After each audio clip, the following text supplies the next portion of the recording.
Are you tired of your old makeup routine? Well, I'm going to show you a really easy system here.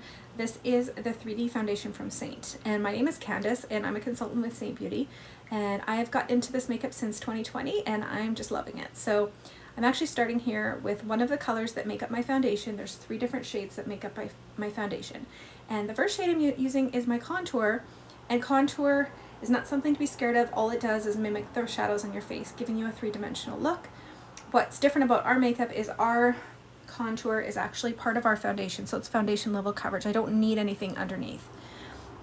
I'm going on the forehead and the cheekbones and then under the jawline, and this is where you have natural shadow on your face already. So we're just doing that, and it kind of will give you a facelift, which is something most of us wouldn't mind having.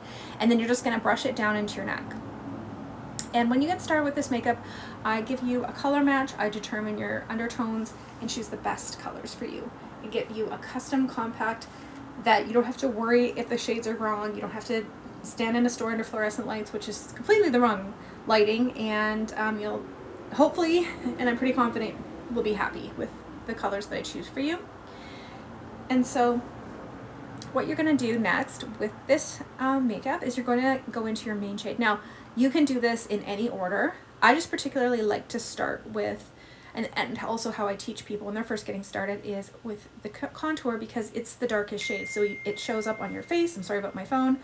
And then you're just going to add in the main shade here, and you're just putting that wherever the contour is not. And then we are going to go and just kind of, I like to blend as I go, but you can, there's several different ways you can apply this makeup. So yeah, like I said, I kind of like to blend as I go, but you can kind of wait till the end and blend everything. It doesn't matter. You can apply it with your fingers. There's several different ways. The next shade I'm going to use is my brightening shade. This shade is generally 2 shades lighter than your main. It might be more depending on if you want a higher contrast, but again, I help you figure this out. And sometimes you can have a few different brightening shades in your palette once you get into this makeup, just to try different looks. This is basically going in the center of my forehead, or the center of my face, forehead, nose, chin, the inner corners of the eyes, and the outer corners of the eyes. And this just, so we're not going to pile anything under our eyes, if you'll notice. I'm going kind of the corner and down. And what this does is it draws attention away from those under eyes, which is what we want to do. And we don't want to pile makeup under there, because what happens is that's the most, first of all, the skin is the most sensitive there, but also it moves. So what ends up happening is if you put too much product there, it'll crease. And then we love to go in the outer corner and up onto the temples, because it definitely gives you an eye lift, which who doesn't want that? All right. So we're just going to finish blending this in. So now we have 3 colors that have made up our foundation. We use very little product because it's highly pigmented and it goes super far, but it's giving us a 3-dimensional look, and it's all in one layer, so nothing is caked on. And now we're going to finish up with our lip and cheek color. This is the color Sandstone. It's also cream. Everything is cream for our face products here.